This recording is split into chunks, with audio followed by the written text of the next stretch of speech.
Well, here are some factors that you should consider when buying a second-hand car in Kenya. It doesn't have to be a second-hand actually, by the way. You can even...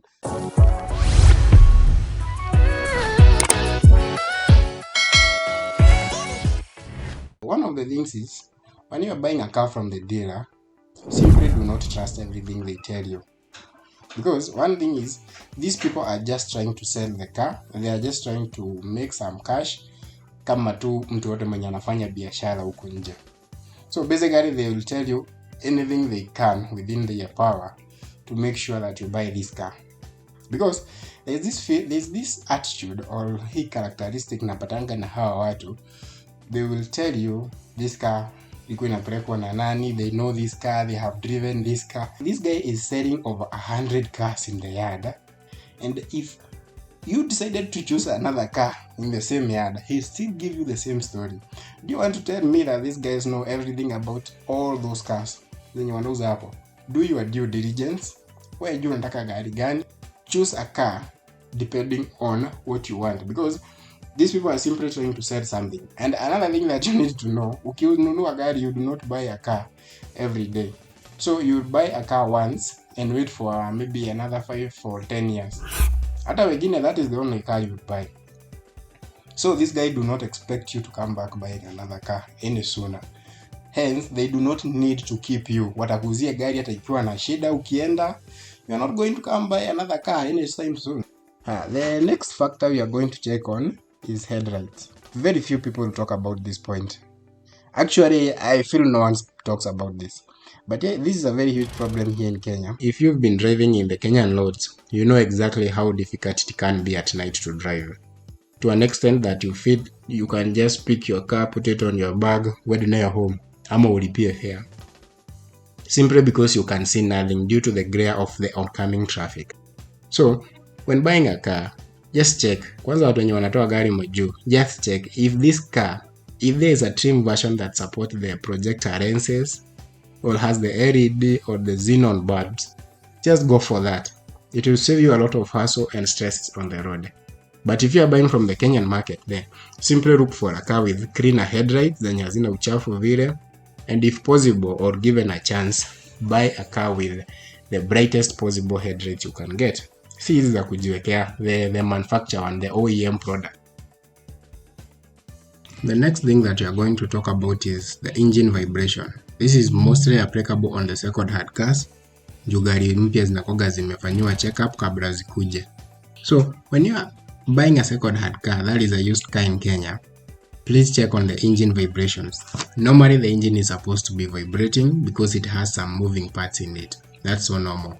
But one thing that is not normal is whenever you turn on the ignition of the car and put on the drive gear while placing on brakes, if the engine vibrates such that you can feel the vibration in the steering wheel, on the car seat, then it means the engine is vibrating too much.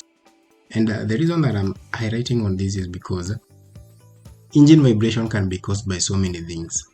One of them is poor maintenance of the car. The owner of the car has not been taking the car for service. Because the engine will vibrate, first of all, if the oil has not been changed, if there is a misfire in the spark plugs, also if the air filter is not filtering enough air, ama air inaingia ikiwa na dust.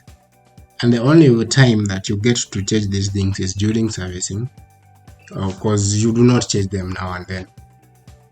So the fact that the engine is vibrating too much, it's a very huge red flag for you as a buyer, because you do not know if this car has been going for service or imekuwa tu ikitumiwa. But there's something to note here. The engine vibration might be caused by bad engine mount. This simply means how the engine has been installed in the car. Vitu zenye zimeshikilia tu engine. If the engine mount has an issue, then you do not have to worry, because it's something that you can change anytime. Although it's a bit okay, it won't cost you that much, but it ranges from about 10,000 to 20,000 depending on the car. So just ask your mechanic to confirm if the engine mount is okay, and if the engine mount has an issue, simply use that as a negotiating factor. But kama engine mount ziko poa and the car is still vibrating, just don't buy that car. There are so many cars in the market. factor that you need to consider when buying a car. This is a manufacturer problem, so we cannot blame the seller or the dealer. So when buying this car, just put aside some cash that will be used to raise your ground clearance to avoid some damages that might be caused if the car is too low. Ukivuka bump, usikie gari inaguzwa huko chini, it means there is something that is being scratched or something might get destroyed there underneath. And to avoid this, simply raise your ground clearance, because unajua gearbox iko huko chini. If that one gets destroyed, you'll have to cough aloud 50,000 to replace that. If the exhaust gets destroyed, your car will be consuming a lot of fuel, and you do not want that. There are so many things there. There are so many things under your car that might be destroyed, and you do not want that. So when buying a car, simply put aside some cash that will be used to raise the ground clearance unless you are buying an SUV, a pickup, or a lorry. But if you are buying a sedan, a hatchback, I'm pretty sure you'll have to do something on the ground clearance. There are so many ways of raising your ground clearance, and that is putting new set of wheels. Let's say the car was driving 14-inch, you can do a 15-inch. Some will prefer installing new coils, that is a bit stiffer coils. Either way, both methods require some cash, so just put aside some cash. Well, the next thing to check on is the tires. Check on the threads. Angalia hizo threads, kama zimeisha sana, wachana nazo. Or then use that as a negotiating factor kwa huyu mtu, because one thing is when you're on the road, askari watakusimamisha tu and you'll have to explain ama utatoa kakitu. So this one will cost you by buying a new tire, or then you'll have to keep on bribing the police everywhere, and one day utashikwa tu.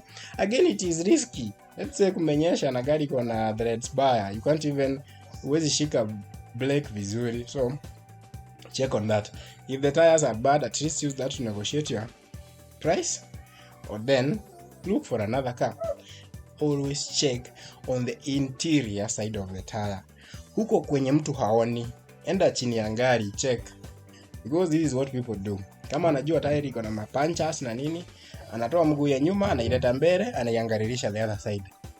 In that, you will not see the punches and the imperfections. You will see a very clean tire, but in reality from inside it's another story. So kindly check on that. Otherwise, bei ya tires mnajua ni pesa ngapi. No one wants to go buying tires every day. Another common thing that almost everyone will ask is, has this car been involved in an accident? Whenever you ask that question, the immediate answer you get is no. Some of the dealers will be honest with you and will tell you the truth. I feel this is a very broad topic that requires a whole video on its own. I'm going to discuss this in the next video on how you can manage to identify if the car has been involved in an accident. So be patient and consider subscribing.